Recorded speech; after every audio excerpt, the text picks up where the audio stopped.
মসজিদে নববীতে আপনি যদি বিশ্বনবীর সালাম দিতে চান, আপনারা যেই গেট দিয়ে ঢুকতে হবে, গেটের নাম বাবুস সালাম। বাবুস সালাম দিয়ে যদি আপনি ঢুকেন, বিশ্বনবীর সালাম দিতে পারবেন। ওইটাই হলো মসজিদে নববীর প্রথম কাতার। লাইনে দাঁড়ালাম, ঢুকলাম।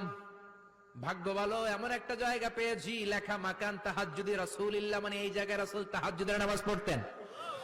আল্লাহর শুকরিয়া আদায় করে 2 রাকাত সালাত পড়ে আবার প্রথম কাতারে ঢুকে গেলাম। এবার বিশ্বনবীর সালাম দেওয়ার পালা। হাঁটতে লাগলাম সবার সাথে।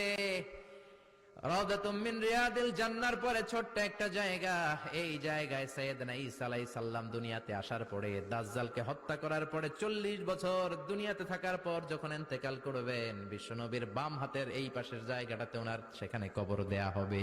সুবহানাল্লাহ। ছোট্ট একটু জায়গা, কবর দেয়া হবে সেখানে। হাঁটতে লাগলাম। এরপরে বিশ্বনবীর কবর, লেখা মুহাম্মদ রাসূলুল্লাহ সাল্লাল্লাহু। যেই নবীর কথা ছোটবেলা থেকে এতদিন পড়লাম, যেই নবীর হাদিসগুলো শিখলাম, যেই নবীর জন্য আমরা দেহের তাজা রক্তটুকু বিলিয়ে দিতে পারি কি পারি না, ওই নবী নাকি এই জায়গায় শোয়া। কোন উম্মত এই কথাটা চিন্তা করে ধৈর্য ধারণ করতে পারে? নিজেকে সামলে রাখতে পারে না।